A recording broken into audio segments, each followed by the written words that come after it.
Pediatric Lounge, a podcast taking you behind the door of the physician's lounge to get a deeper insight into just what docs are talking about today. From the clinically profound to the wonderfully routine and everything in between.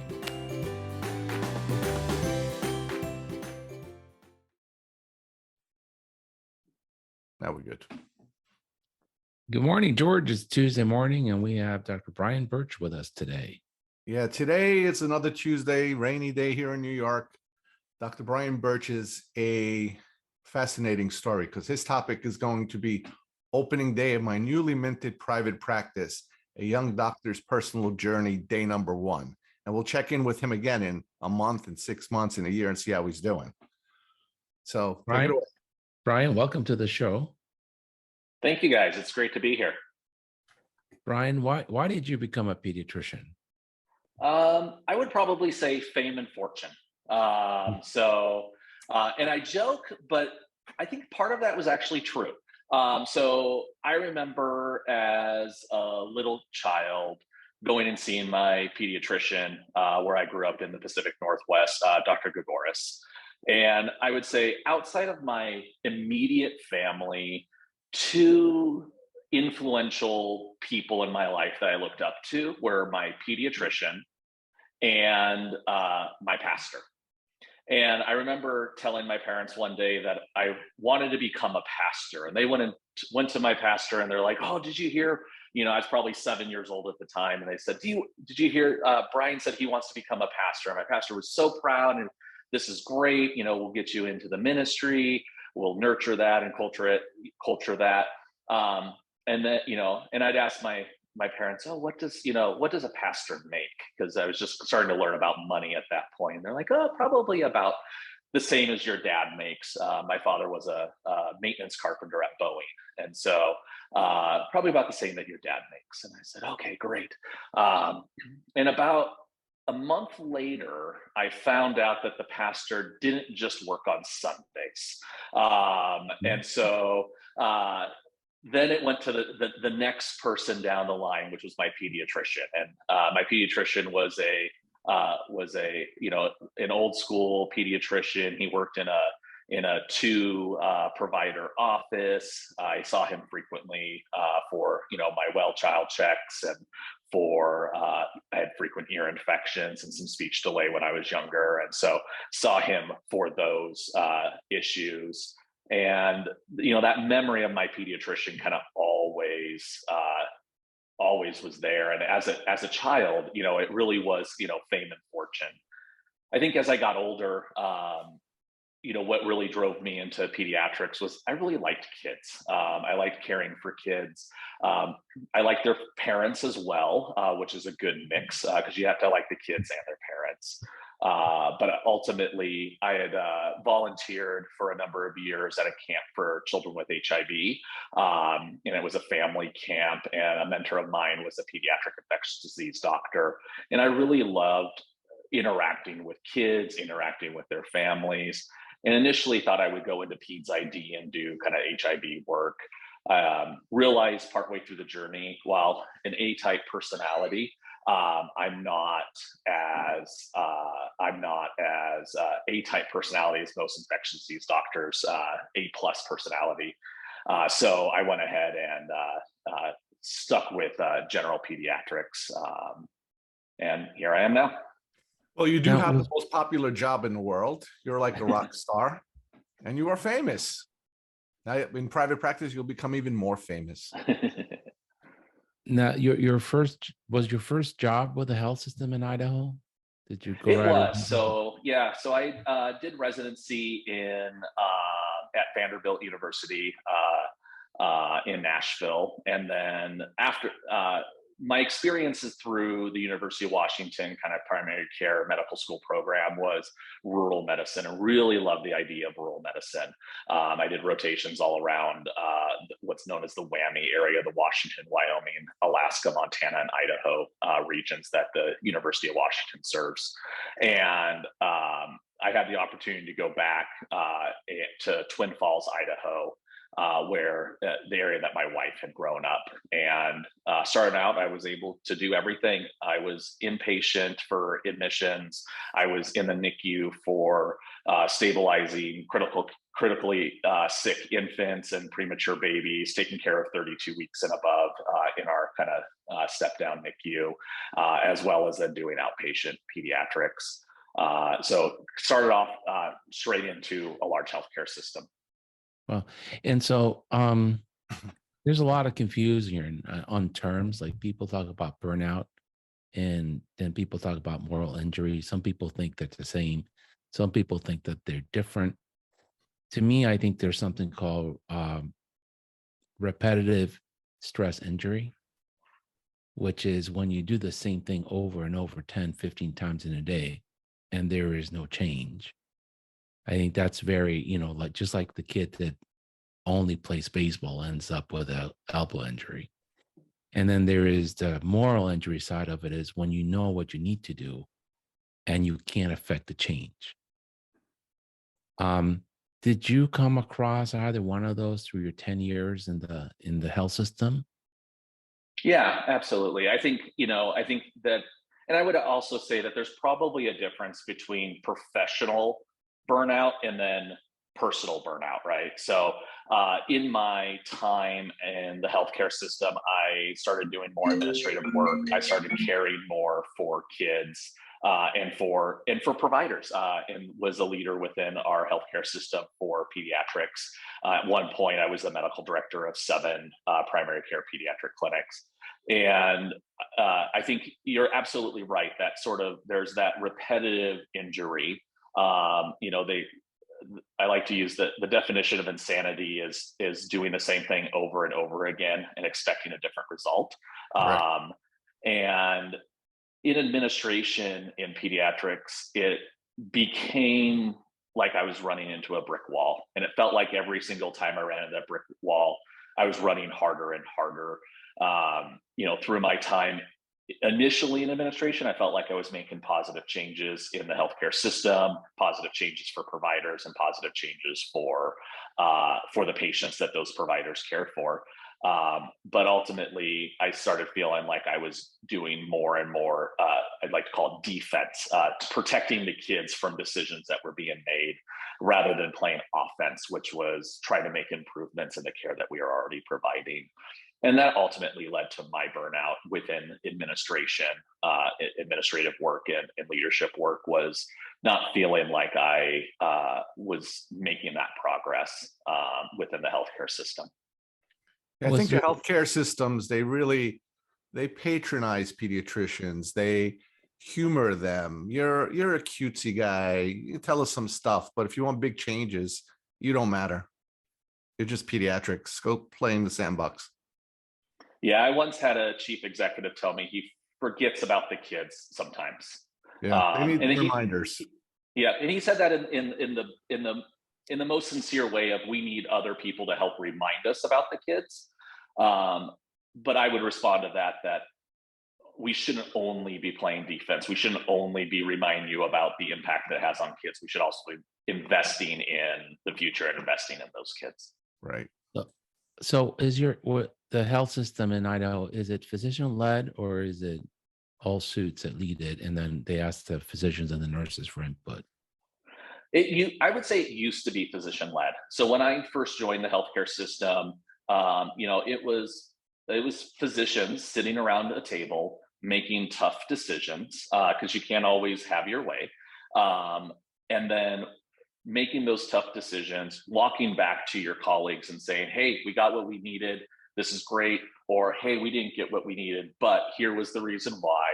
And it was, a tough decision, but ultimately that decision was made, by a group of physicians and then implemented by administration.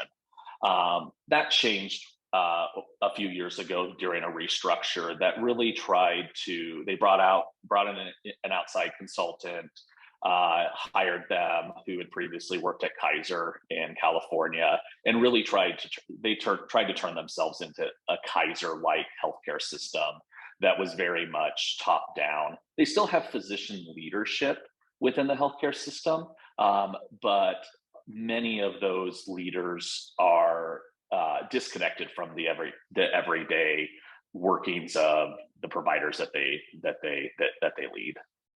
Well, usually those guys are more senior physicians, and all their experience has been on paper charting. They never even touched a computer, yet they're challenged with making decisions about computers and technology and advanced things, and they depend on other people to tell them what the answer is. So through PEDS, Brian, you have shared with us, for example, one of your biggest frustrations, which was the call center and how that limited your patient's access to you.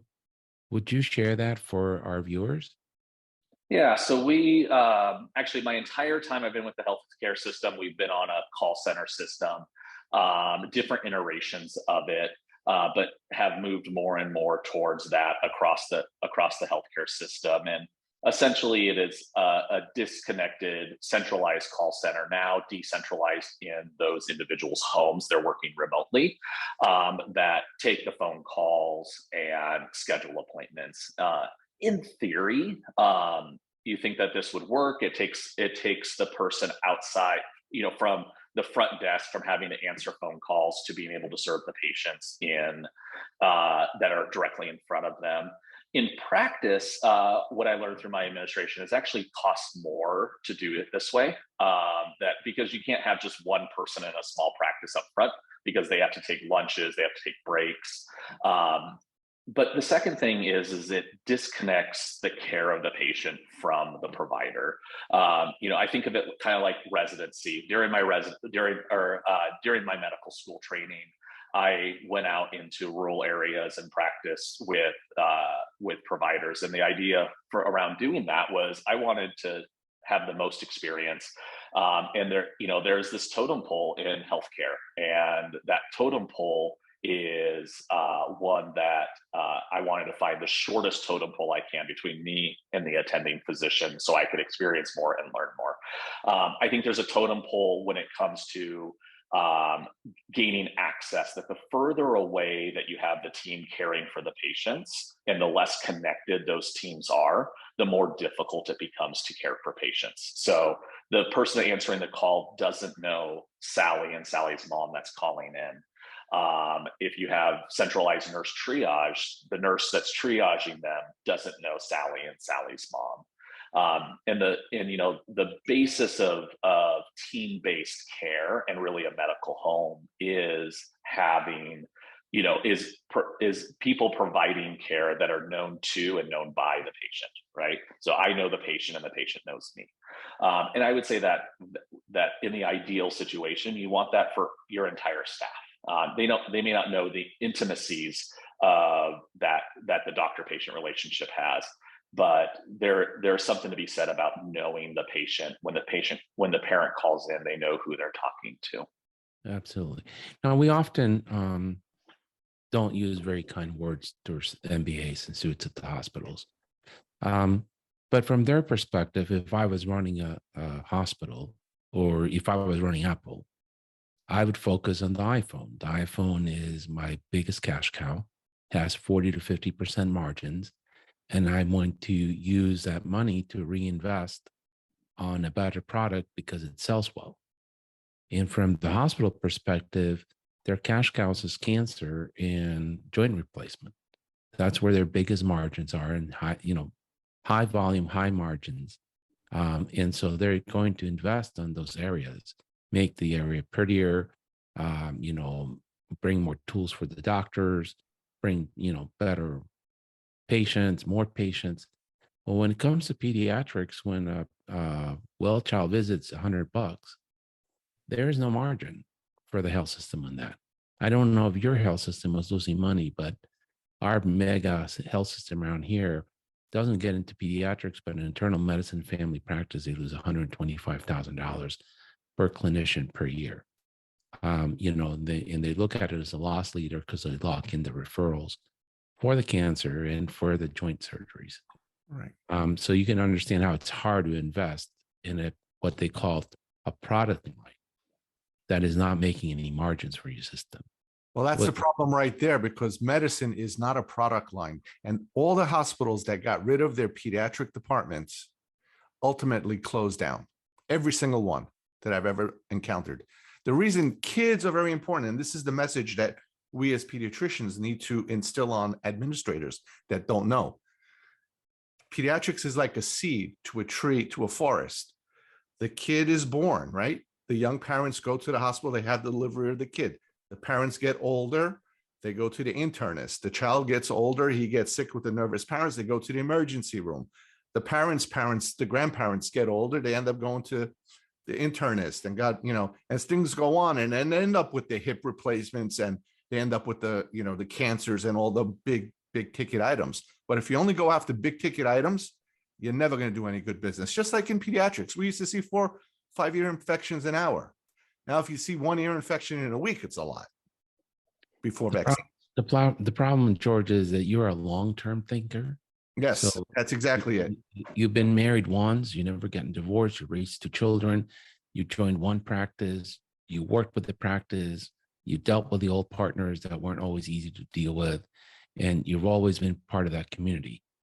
When I'm an MBA at a hospital, I'm just looking for a step up. So if I started as director of revenue, I want to look for a job that's vice president of revenue, and then a job that's senior vice president, and then COO, and then CEO. And I'm not going to be there for 30 years. I'm going to be there for a couple of quarters at most. And if I can show the margins increase while I was there, someone will hire me for more money. I'll go there for a year or 2, and then I'll leave. They're not in the long game. They're constantly dating the new person with more money. That's what the game is when you're an MBA. It's not a long game. Well, I think our healthcare system, I would say, is forward thinking as it relates to population health, risk-based care.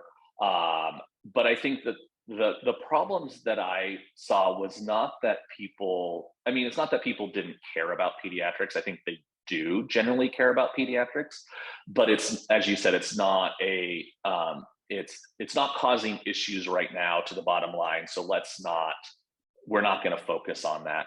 I think the bigger problem that came down that affects providers and patient care is that those people in administrative, the MBAs, they don't feel the problems. So when we have a centralized call schedule that is messing up the schedule to the point that it is absolute chaos in the clinic, that the MBA that's in a building away from the office, away from the hospital, doesn't feel that. They might get a report, but they don't actually feel the chaos. They don't feel the effect.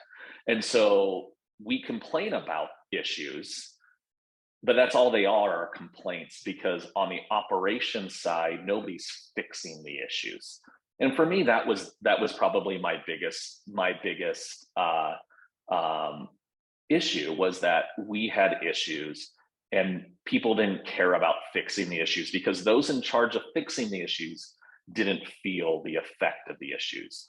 That's previously the usual. when That's the usual. previously when we were a physician-led organization, the physicians around the table were like, I'm feeling this issue, we need to fix this issue. You make a decision that you're going to fix the issue, and then the issue gets worked on and hopefully gets fixed. In the new system, the new organizational structure, they have to prioritize it, and pediatrics, to your point, are on the low end of the priority about fixing the issues. And so ultimately, day in and day out, you suffer with inefficient scheduling, chaotic scheduling.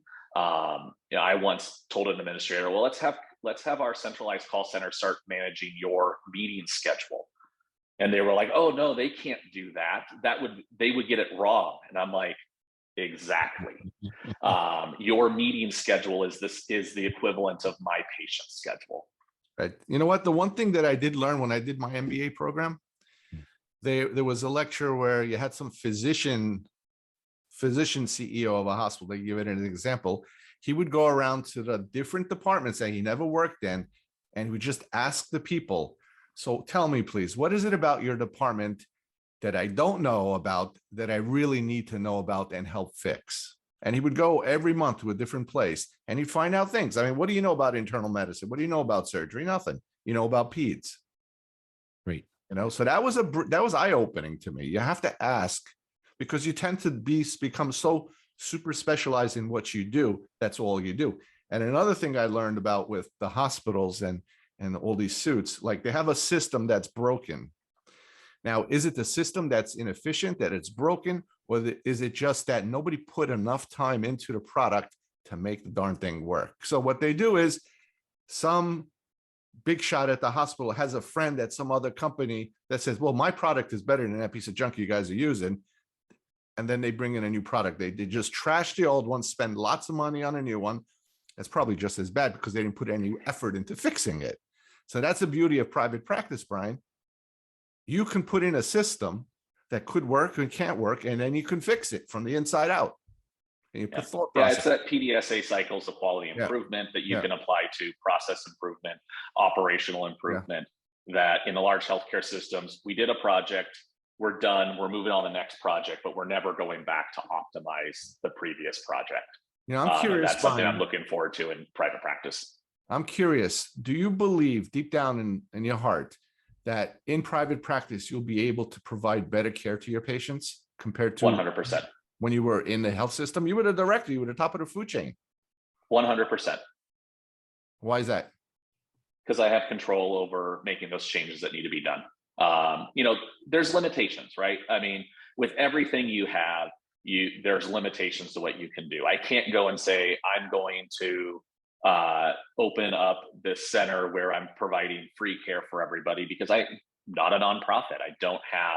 I have to create the revenue in order to pay for the products, but I have carte blanche on being able to create the programs and the services that I want as long as I can feasibly create a business plan that will support that. And that's where within the healthcare system, I presented a number of things that would improve the care of kids that were budget neutral, but because they weren't a priority, were never approved. I presented things where the healthcare system, if making small changes, could have made significantly more money overall, but it was not a priority to do that, even because it was $10 here and $5 here and $2.50 here. But when you compound that over the millions of encounters that occur over the course of a year in a large healthcare system, that's real money, but they didn't see the priority of that. Do you have any examples for us? Billing for vaccinations. So our healthcare system still continues to bill by injection, not by antigen. And we are a VFC state that allows us to bill with physician counseling, which all of my pediatric and family medicine doctors that see pediatric age patients do vaccine counseling with every single visit. This is DTaP that has diphtheria, tetanus, and the pertussis vaccine is protecting you from these, diseases you don't want to get. And that one change alone, from moving from one CPT code, which is per injection, to the other CPT code, which is per antigen, would probably be a couple $1 million in the pockets of the healthcare system for no extra work, but changing the documentation that the physicians are doing to say, I'm actually talking to them about it, which we are, and having the coders then change how they code it. Well, I guess pediatrics doesn't make any money. It doesn't make any money when you don't care about it and you don't look at it and you Correct. don't look at the revenue cycle management, because it's 10 cents here, it's 50 cents there, it's $5 here. It's not the $20,000 hip replacement that they're going after. Right. Because you can make, if you get $25,000 from the hip replacement, you got even at a small margin of 10%, you got $2,500. If you take 10% of $100 office visit, that's $10, and they look at it like it's not worth it. It's not worth chasing. Yeah. So you've alluded to a lot of the same things a lot of people have said. physician-led medical practices, hospitals, are much better than non-physician led. And it's because the physician still believes in mission first, margin second. They don't believe one exists without the other, but they're likely to do what's right first and then try to figure out how to not lose their shirt at it. The other approach is let's chase the margins and eventually the quality erodes. And what you have mentioned too, which is what a lot of people do, Brian, is the inability to make a change. So that's what I call a repetitive injury, where you just do, you keep talking about, we could change this. I mean, if we have a shortfall, if we just change the way we're coding for vaccines, we make another million, that will allow us to improve this or that. And no one wants to listen. And that's very hurtful at the end of the day, because it's like you're always complaining we don't make enough money. I'm telling you how to make more money, and you tell me it's not worth the effort. So, I'm just going in circles. And then you can't help your patients, and you can't help the people that report to you. And that is where you really feel terrible. So what was your vision for this new enterprise? Because it's not an easy undertaking to go out there and do this. It's pretty brave. Yeah, it's been a lot of fun. My vision is ultimately to provide exceptional care in an exceptional workplace. I want people to show up to work, enjoy what they're doing, myself included, my staff included, and feel like their environment is exceptional, that in which they get to work, and that will translate into exceptional care. And that's exceptional care for our patients. And so ultimately it's, when we look at our mission is to help every child live their most fulfilling life possible. It's not necessarily just about health.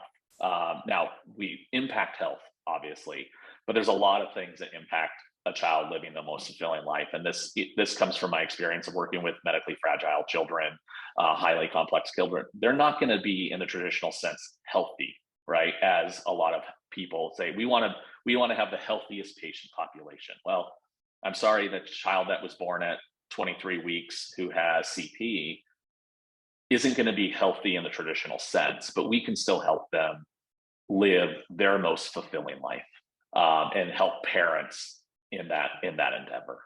And so that's really kind of our mission. And then what we see, how we're going about doing that is providing that exceptional care in an exceptional workplace.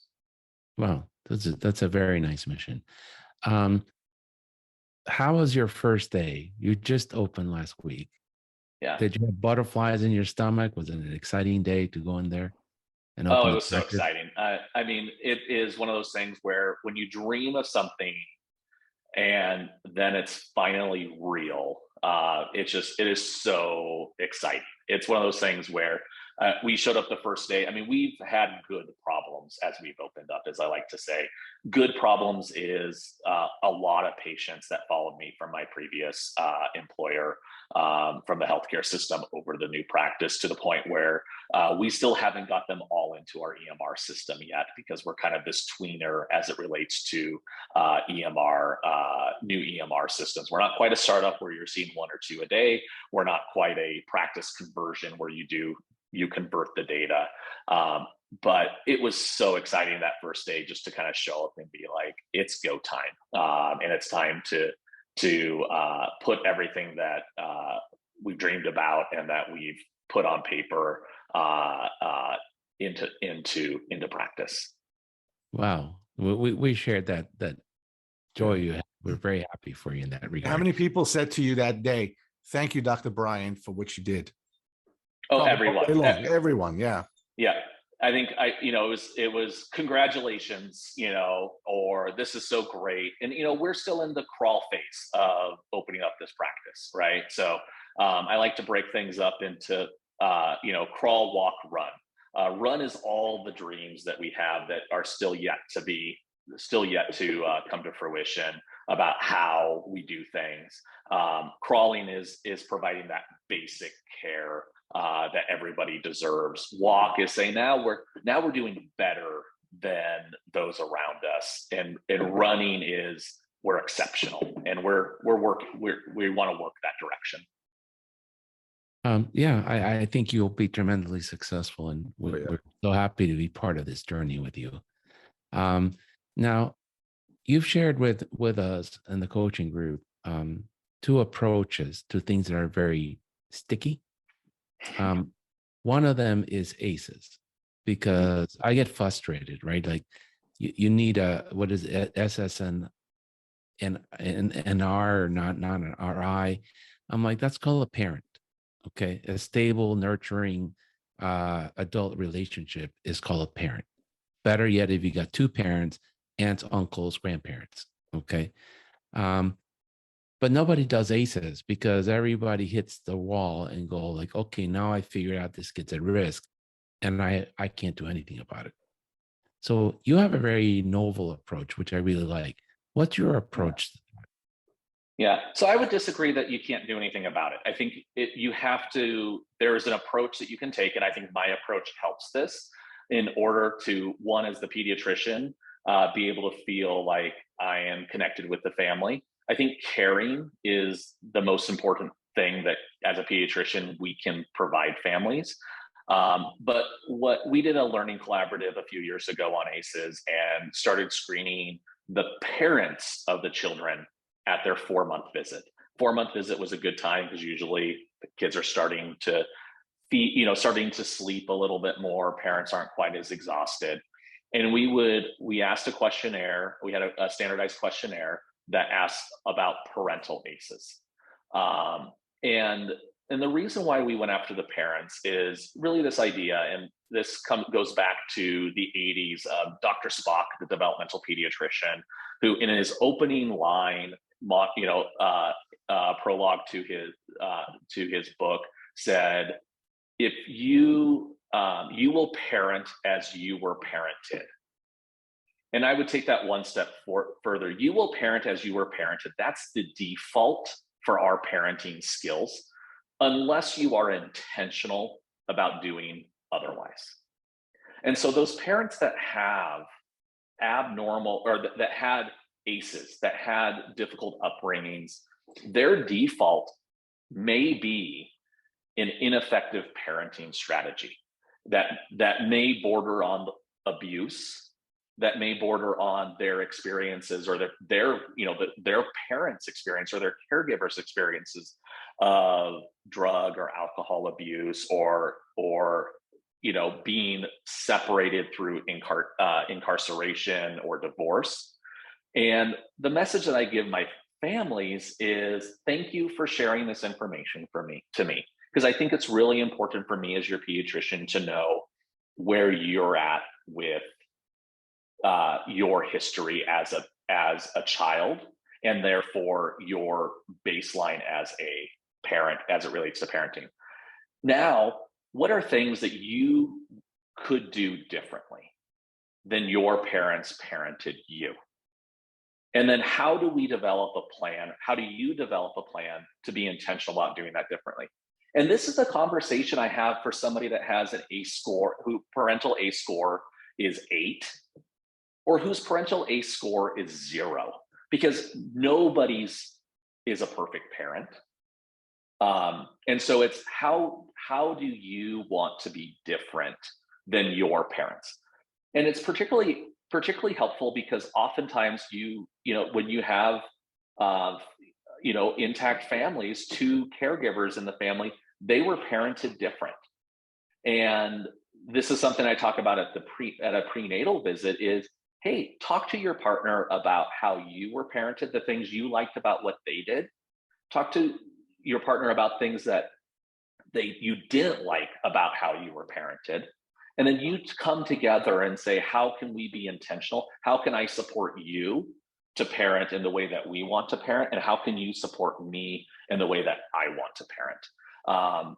But that comes from that the ACEs screening, I don't think is a tool that you're not going to fix the parents' ACEs. But you can have that discussion. It's a tool to have the discussion with those that have ACEs and those that don't have ACEs, in order to have this conversation around in issues of ACEs, in situations where there are ACEs, potentially stopping that generational trauma, that generational ACEs, while even those that don't have ACEs, helping parents be better parents.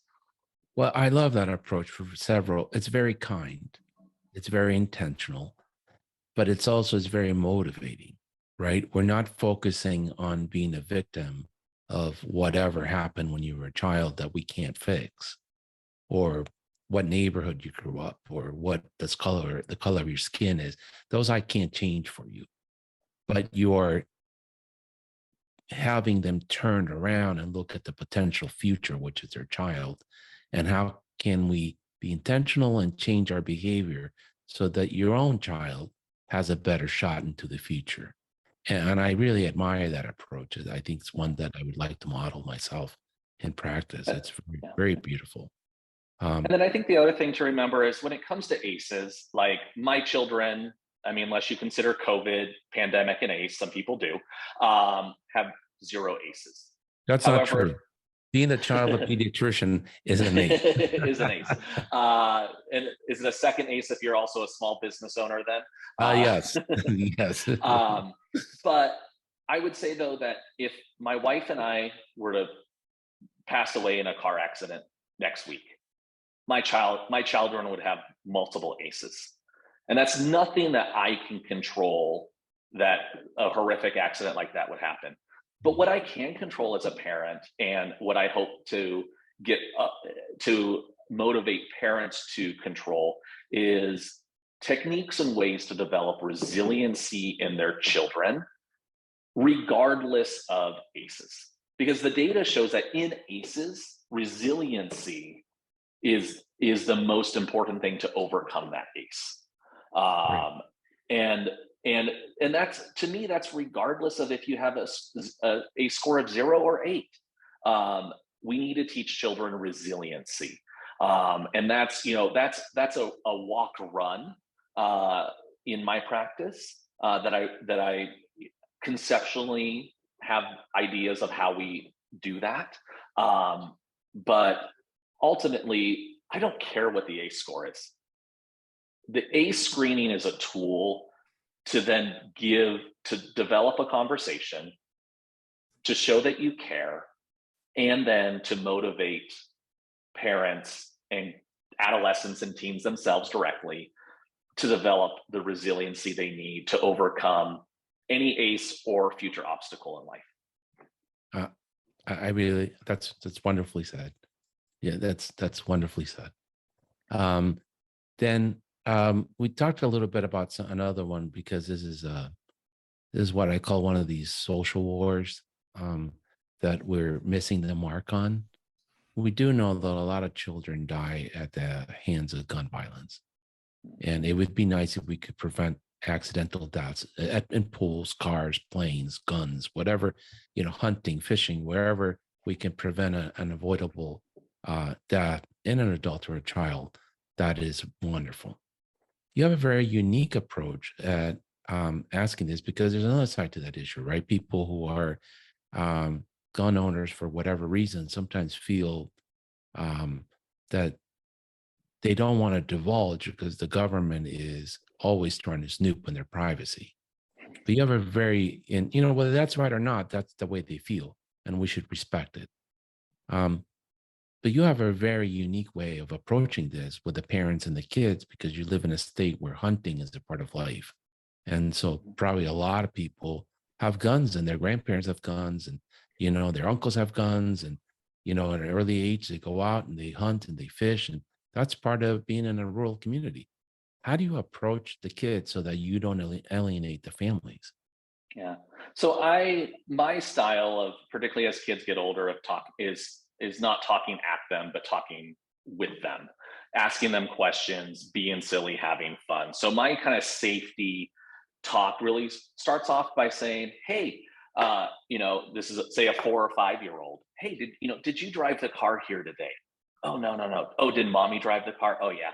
Yeah. And I'm just, I know mommy's a safe driver, but what do you do to make sure you're safe when you're in the car? And then we talk about seatbelts. And then, oh, do you wear a seatbelt when you ride a bike? Oh, no. What do you do? Oh, I hold on the handlebar. Oh, do you wear anything on your head? Oh, yeah. I wear a helmet. Or they don't, and we talk about it. Oh, do you wear a helmet when you go swimming? No. I wear floaties. I'm like, okay, that's good. But even if you're a really good swimmer, you make sure somebody's watching you. And then we talk about swim safety. And then I talk to the kids and I say, hey, what would you do if you ever found a real gun or something that looks like a real gun? What would you do? And we let the kids talk a little bit. And sometimes it's, oh, I would tell mommy or daddy. Sometimes I would shoot the bad guys. And parents' eyes, I've never seen parents' eyes get so big when I ask that question and they hear their child's response. Because a lot of them don't know what to do. And so then I turn to and then I say, okay, yeah, you know what? If you see something that looks like a gun, you don't touch it. Nobody touches it. And you go tell an adult. And then I turn to the parents, I say, thing is as kids get older, they spend times at family members' houses, friends' houses. We can't assume they'd be as responsible as we would be if there were firearms in the household. In Idaho, 60% of households likely have firearms in them, based upon the best estimates, likely more than that, to be honest with you. 60%.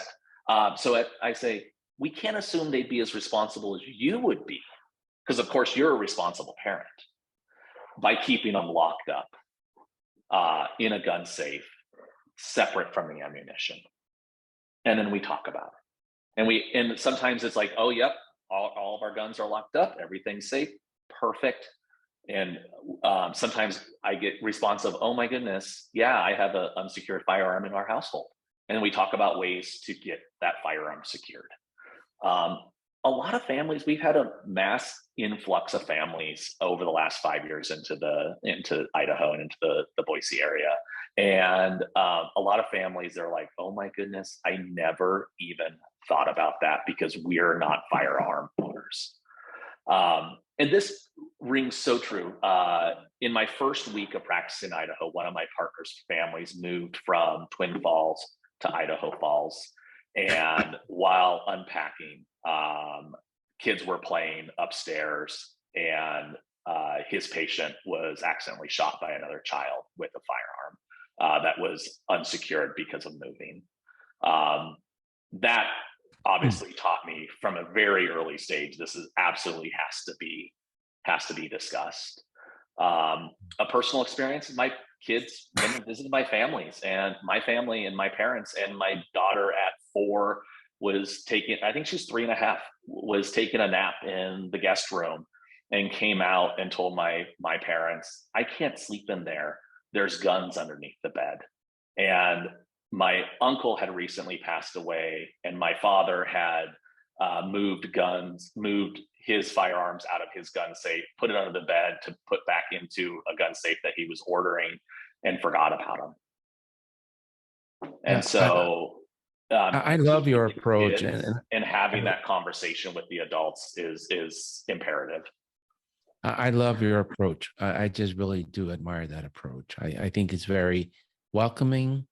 It's probably very effective, and nobody feels shamed or put down by your words or your actions. And it may, I have no doubt, will save somebody's life at some point. So thank you for doing that. I really do admire that. What would you tell? I'm going to ask you 2 questions. What would you tell a young person that's going to enter a health system really coerced because they need the loan repayment, about what to be careful when they're contracting with a health system, so if they ever want to leave, they are not stuck there forever? Yeah, I would say think about worst case scenarios. Think about the end as opposed to the beginning. So the end is when you terminate your employment with the healthcare system. What is that going to look like? Because what we know is most providers will change jobs at some point in their career. Your first job is unlikely, unlike George, to be the place you end up your entire career. So think about the end, and what would separation look like, and what restrictions are there on your separation. So I am fortunate that the healthcare system that I work for did not have a non-compete. I only had to give a 3-month notification that I was leaving, and I could have set up shop right next door and said, "Come here instead, sign out front," and there wasn't any non-compete there. And I think, and my hope is with some recent FTC changes and non-competes that will be standard practice for physicians across the country. I know that the hospital associations are fighting that and trying to exclude physicians from that non-compete, outlaw non-competes. The second thing I would say is, thinking about insurance, tail insurance, that can be pretty costly. And, so they may provide your malpractice insurance for when you are practicing with them, but how are you going to pay your malpractice when you leave for insurance or for care that you provided while you were at the health system? Is that your responsibility to purchase a tail? Is it the healthcare system that's going to purchase the tail? And then I think the third thing is make sure you understand from the beginning what you're getting into. What things can you control and what things can you not control? And are you okay with that? I've learned through this process of starting a practice, and I probably should have learned it sooner, really the ideals of the serenity prayer of, understanding, control what you can control, give up and don't worry about the things you can't control, and have the wisdom to know the difference. And I wasn't okay with giving up control of things that I felt impacted patient care. Chip Hart gave a talk at PMI this last year around this idea of, there's 3 things when you take money off the board that really bring fulfillment in a career. And this is regardless of medicine or not medicine. And it comes down to 3 things. It comes down to autonomy, mastery, and purpose. I think as pediatricians, we all have a purpose. That's your first question when any guest gets on your show of why did you become a pediatrician? Autonomy, I think we see a lot of people losing that in large healthcare systems. And I would also say part of my, whether you want to call it moral injury or burnout, was the fact that my lack of autonomy impacted my mastery. I wasn't able to care for the patients in the way that I thought I could and I ought to, because I lacked the autonomy to make those decisions that impacted the care of my patients. And so while I still had a purpose, and I would say a very strong purpose, because I love being a pediatrician, I love caring for kids, I found that I was lacking the mastery that I could have had because the systems around me didn't support where I wanted to be. And I didn't have the autonomy to change those systems. Now, as an independent practice owner, sky's the limit. I have the autonomy.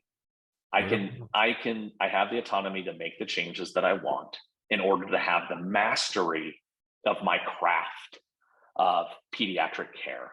Very well said. And of course, that purpose is still there.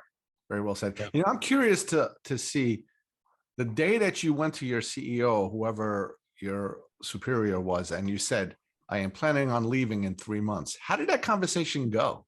And what did they do? I sent an email. Really? I signed my contract for my building lease.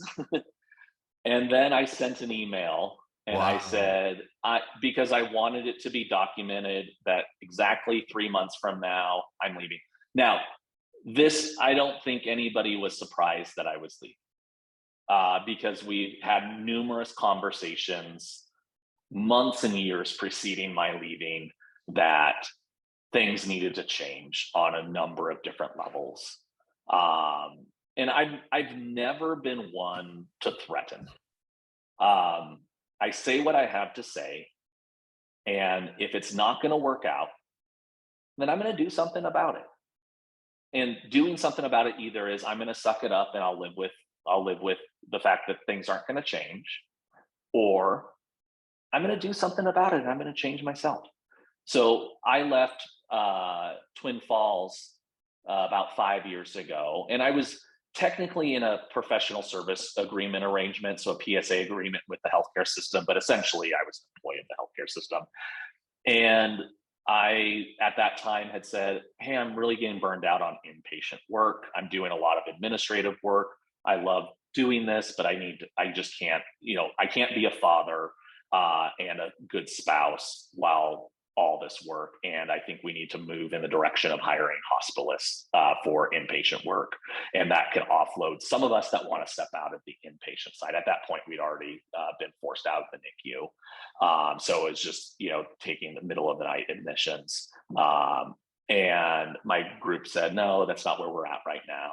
We don't want to do that. And so 6 months later, I said, I'm leaving. And they said, where are you going? And I said, I don't know. But I wanted you to be the first ones to know. And they were like, why? And I'm like, we've talked about it. They're like, yeah, we understand. Of course, a year and a half later, they hired hospitalists and got out of the hospital stuff. So, but I've never been one to say, do this or else, do this or else. I say, here's the problem. I want you to fix it. If it's not a priority to you, if it's not worth it to you, I'm not going to waste my time trying to convince you or threaten you to change. That's not the relationship I want to have with an employer. That's not a relationship I want to have with anybody, that I have to threaten you to change. So my cards have always been on the table that I wanted things to change, things needed to change. And we got to the point where things didn't change. And so I said, all right, I'm moving on. You're the kind of a physician that any CEO with half a brain, when they had the conversation with you that you want to leave, should do anything possible to make you not leave, to make you happy. Are you kidding me? He's exactly the physician I don't want. He's got values. He's going to do what's right for the patient. I want people who are not thinking.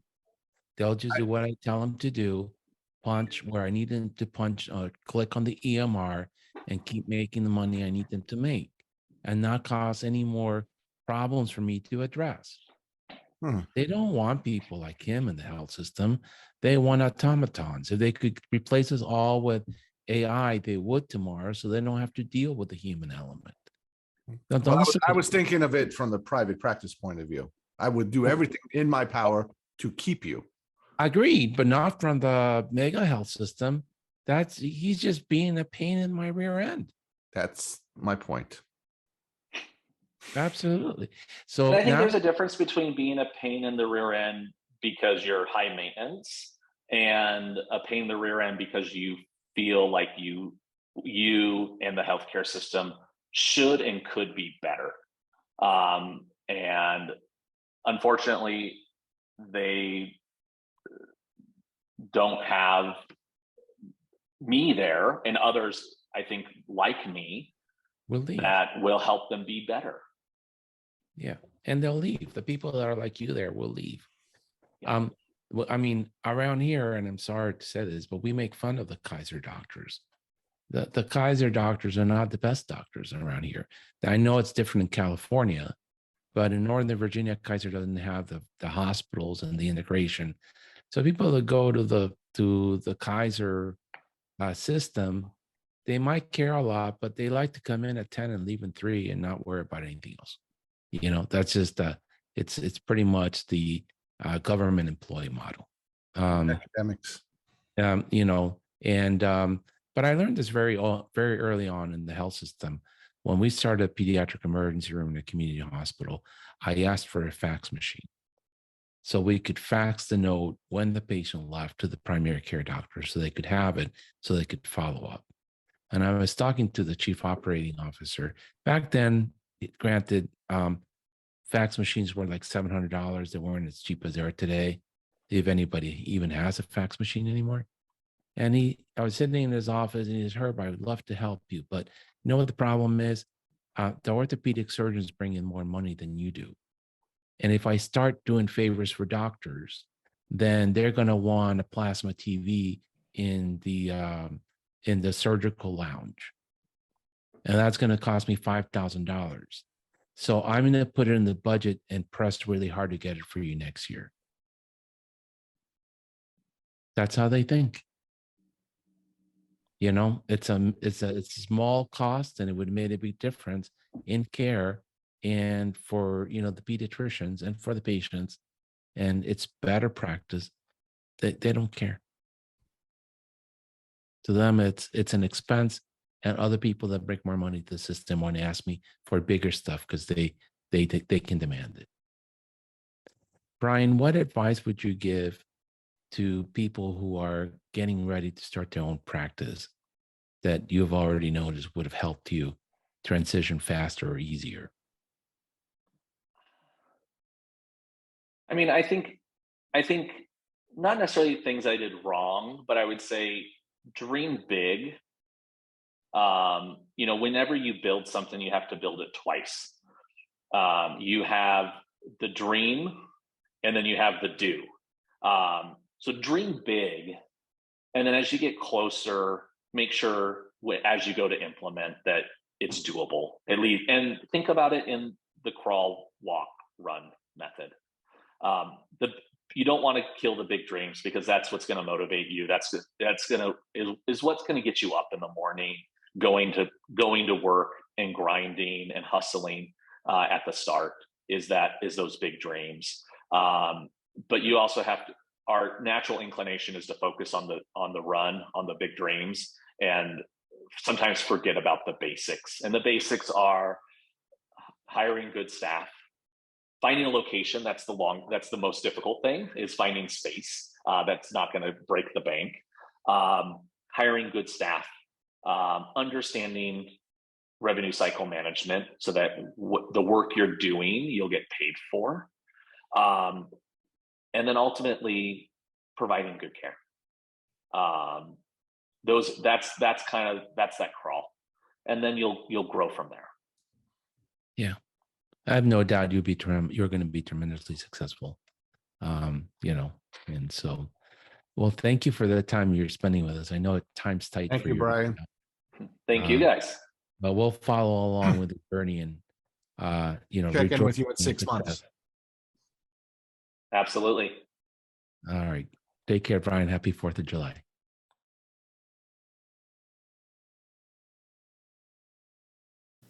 Thank you for listening. This has been a production of the Pediatric Lounge. On the show notes, you will find links to our co-host and other important notes, as well as a timetable of the topics discussed today. Don't forget to follow us on social media and subscribe to wherever you listen to your podcast. Leave us a great review, as it helps us greatly. In the meantime, we will see you next week. The Pediatric Lounge. The conversations are not intended as medical advice, and the opinions expressed are solely those of the host and the guest.